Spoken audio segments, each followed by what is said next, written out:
The Wicked Will Rise, Chapter 1. I once knew a girl named Amy, Ozma said, her eyes glazing over again. With that, her jaw slackened back into an expression of placid boredom. She blinked twice and covered her perfect red mouth with a delicate hand laughing at a private joke. "There's magic all around," she said. "Oh my, the fairies know. I'm a fairy too." I rolled my eyes and gave up, holding on for dear life as we flew higher and higher into the sky. When we passed through a thick clover of damp cotton ball clouds, the black sky opened up like it was a stage, and the curtain had just been raised. The stars revealed themselves. I already knew that the stars were different in Oz from the stars I'd known on Earth. But from this vantage, they were really different. They took my breath away. For one thing, they weren't a million miles away in space. They were right here, and they were everywhere around us, close enough to reach out and touch. They were flat and five-pointed, none of them bigger than a dime, and they reminded me of the glow-in-the-dark stickers I'd taped on the ceiling of my bedroom when I was a little kid, before my dad had left and before my mom and I had moved to the trailer park. Almost, but not quite. These stars were brighter and sparklier and cold to the touch. Rather than being fixed in the sky, they were moving in a pattern that I couldn't get a handle on. They were configuring and reconfiguring themselves into brand new constellations right before my eyes. "They never get old," Maud said, sensing my awe. "As many times as you see them like this, they're always a surprise. This is probably the last time I'll see them," she said sadly. When I glanced into Ollie's eyes, I saw that they were wide and filling with tears. I looked at his paper wings, and wondered again how he had come to wear them. I know it sounds strange, but he had always been proud of being wingless, proud that he'd been able to sacrifice the thing he loved most about himself in order to keep his freedom. I decided to broach the subject as gently as I could. "Are you ever going to explain where exactly you got those?" I asked him. "I told you," he said tersely. "The wizard gave them to us. They're only temporary, but they're necessary." "But why?" I asked. "And—" Ollie cut me off. "I promised I would protect you. I needed the wings to get the job done, and they'll be gone soon enough." "But the wizard—" Ollie squeezed my arm. "Later," he muttered. "For now, no talking. It's good to fly again. It feels like being a kid. Just let me enjoy the stars." I don't know if it was the mention of her name or what, but suddenly I felt a wriggling in my pocket and remembered who I was still carrying. Star, my pet rat. Star had come here with me all the way from Kansas, and somehow she'd stuck by me through everything. There were times, like when I'd been trapped in Dorothy's horrible dungeon far below the Emerald Palace, when I was pretty sure I would have gone crazy without her to keep me company. I pulled her out and placed her on my shoulder, feeling her sharp little claws sticking through the fabric of my dress and digging into my skin. Back in Kansas, I hated Star, who technically had started out as my mom's pet rat, not mine. I've always heard that rats were supposed to secretly be really smart. But if that's true, Star must have been playing hooky in rat school. Back home, she'd always been mean and stupid, interested in nothing except running on her squeaky wheel and biting my hand when I tried to feed her. Being in Oz changed her, though. In Oz, it was like she had grown a soul. She had become something like a friend. My oldest friend in the world these days, and we were in this together. I sometimes wondered what she thought of everything that had happened to us. I wish I could have talked to her about all of it. I mean, animals in Oz can talk, right? But not her. Maybe she was just the strong, silent type.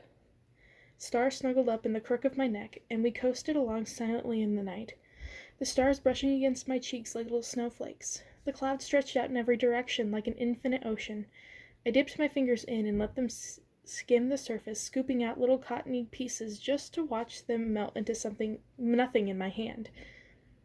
Up here, things were peaceful. We couldn't see the burning city anymore.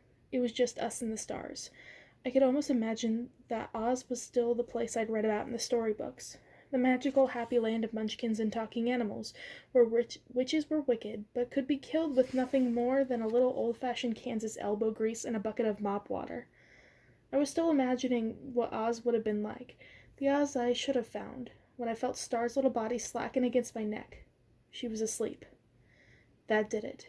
You might think it would be hard to relax in a situation like this, and believe me it was, but between the twinkling stars and the wind on my face, the swooping up and down as Ollie sailed into one current after another, and comforting, steady feeling of my rat nestled in my shoulder. Soon I was asleep too. I didn't dream. When my eyes fluttered back open, the sun was a red wedge in the horizon. Morning was dawning, and all of Oz was spread out below us like an old crazy quilt. I'd never been in an airplane before, but somehow I had a feeling that this was way better. We were flying low enough now to make out the details of the landscape. The purple swatches of farmland bordered by toy-sized villages, the winding, glittering rivers, and the hazy, jagged mountains to the north. In the distance was a dark, forbidding forest that stretched as far as I could see. I had a feeling that that's where we were headed. But as I watched the scenery below us, I noticed that something was happening down there. Something was changing. All across the grassy plain, I could see little pinpricks of color appearing and then spreading. When I looked more closely, I realized they were flowers, blossoming by the second. A few minutes later, the grassy plain wasn't grassy at all. It was an enormous, ever-changing expanse of blossoms popping up in every color I could imagine. Some were big enough that I could count the petals from all the way up here. The forest ahead of us was changing too. At first, I thought that it was just because it was getting closer, but no. As we approached, it became easier to make out the fact that the trees were actually getting taller, twisting up into the sky, gnarling into each other, the branches wrapped in thorny, snake-like vines. The trees had faces. The wind howled, and I shivered before I realized that it wasn't the wind at all. It was the trees. They were screaming. "The fighting trees," Maud said in surprise, noticing them in the same time that I did. "It can't be." "What's going on?" I asked, looking up at Ollie. Dorothy hated the fighting trees. Exterminating them was one of the first things she did when she rose to power, Ollie said. "If they've returned—" "But how?" Maud asked him sharply. Ollie just shrugged and raised his eyebrows at me. "Did your friends do this?" he asked. I didn't know. All I knew was that the world was rewriting itself before my eyes, like a story being torn through with a red pen. Whose story was it, I wondered. Suddenly someone else spoke. "The magic is returning," Ozma said, like she was explaining the simplest thing in the world. I did a double take. Had she really just spoken in a full, totally intelligible sentence? Ollie and Maud were both staring at her like she'd grown a third eye. But before she could say anything else, before we could ask her any questions about what she had said, Ollie screamed, "Rocks!" I looked up and saw what he was talking about. Two dark, giant birds were speeding straight for us, beating huge black wings and shrieking in an ear-splitting chorus. So much for the cheery little birds that Oz was supposed to be home to. "Amy!" Maud barked. "Can you—" I was already on it, mumbling a spell under my breath, trying to gather up a fireball in my hands as Maud and Ollie wove and zigzagged to avoid our attackers. It was no use. The birds were on top of us before I could summon more than the tiniest flame. They screeched madly and encircled over our heads, their big black wings blocking out the sun, and then they dove for us. All I saw was their fearsome, strangely human faces as they slashed their long, razor-like beaks into Maud and Ollie's wings, ripping them from their backs with the ease of someone tearing into a bag of potato chips. Then, as quickly as they'd appeared, the birds were speeding off in the distance. Their work done. The air was filled with shredded bits of paper and that had held us aloft, scattering in the breeze. For a moment, we all hung in the air like Wile E. Coyote in a Roadrunner cartoon. Then we were falling. The ground was getting closer by the second. Ozma whooped with joy. This was the second time in less than 24 hours that I found myself plummeting towards certain death, and I was getting kind of sick of it. But I didn't scream. Instead, I felt strangely calm in a way that I can't really describe. It was like everything outside of me was happening in slow motion while my brain kept on moving at normal speed. Once upon a time, a girl named Amy Gum had come to Oz in a tornado. She had fought hard. She had been loyal and fierce. She had done things she'd never done in a million years imagined that she would do. She had learned magic. She had been a spy. She had lied and stolen and then been thrown into the dungeon. She had killed, and she had not regretted it.